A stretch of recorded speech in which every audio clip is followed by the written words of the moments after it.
Hello everyone, welcome to Harshita Science. My name is Harshita Singh and today we will study the chapter called The Living World, which is the first chapter of class 11th bio. Okay, so this is going to be a one-shot lecture and we will cover this chapter in 2 videos. Okay, so here I have a list of all the important points of this chapter and today we will cover the first 20 points.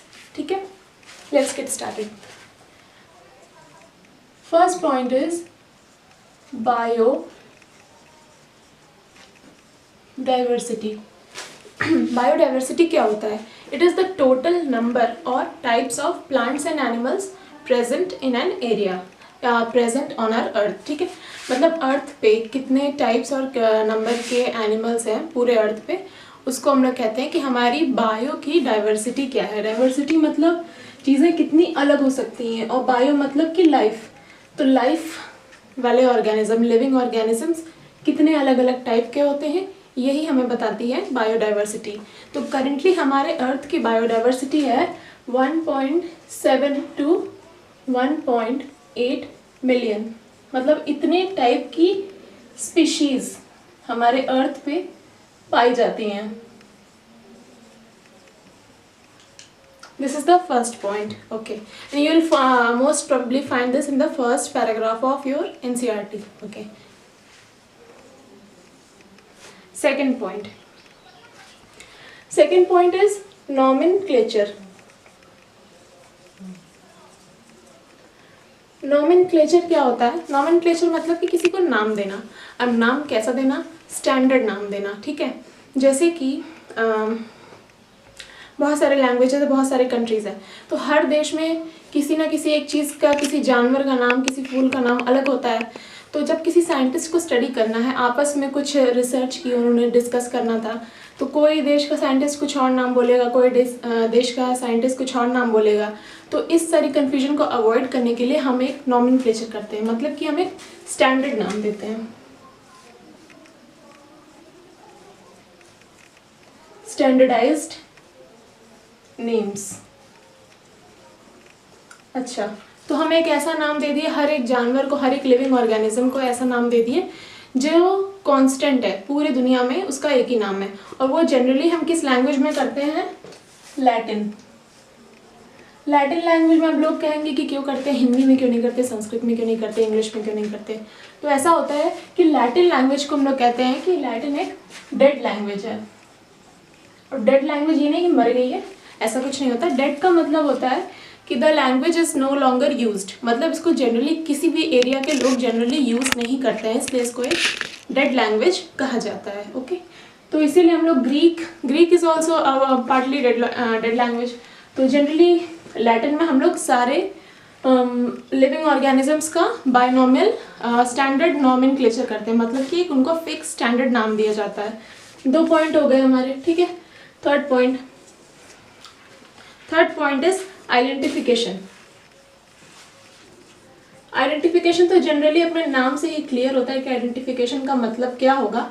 मतलब कि आप किसी जानवर को देखें, किसी फूल को देखें, किसी पत्ती को देखें, तो आप आइडेंटिफाई किए कि क्या है, क्या मतलब किसी को देख के जान जाना कि ये वही है और कुछ और नहीं है. ठीक है, तो इसको साइंटिफिकली भी आइडेंटिफिकेशन ही कहते हैं कि पहले आप किसी चीज़ को देखोगे, पहचानोगे, फिर ना आप उसको नाम दोगे.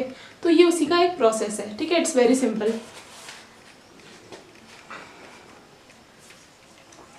Now fourth is ICBN. ICBN is the full form is International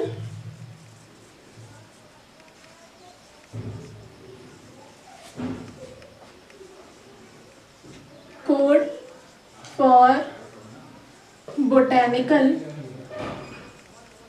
Nomenclature.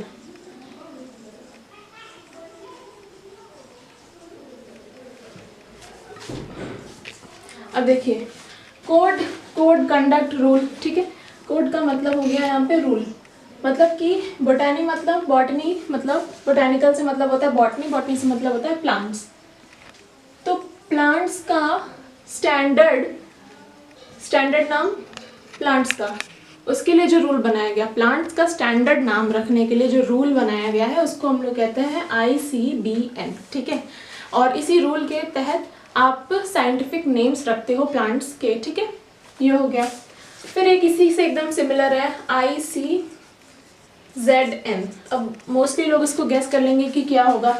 ICN तो सेम है और Z से आ गया जूलॉजिकल। ठीक है, तो ICZN का मतलब होता है international code for zoological nomenclature. ठीक है, तो इसका मतलब ये होता है कि आप जू में कौन रहता है, जानवर, तो इससे याद करने में आसानी होती है। ठीक है, तो जूलॉजी में हम एनिमल्स की स्टडी करते हैं, तो this is the rule for naming the standard for giving the standard names of animals.